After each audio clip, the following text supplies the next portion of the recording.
大家好，我係6A 班嘅同學楊子軒。今日我要介紹嘅圖書係《雷頓不可思議偵探社3：格達里與貓的秘密》。呢本書嘅出版社係三彩文化，作者係安格船。呢本書咧係關於葛普瑞秋夫人嘅寵物伯特利失蹤咗啊！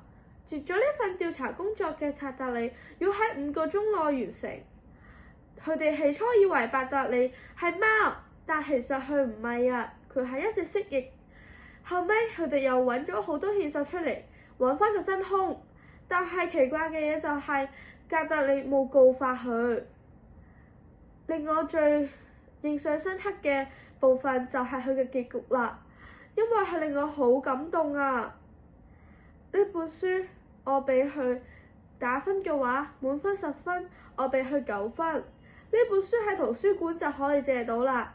如果想睇翻個結局，可以去圖書館借閱啊！多謝大家。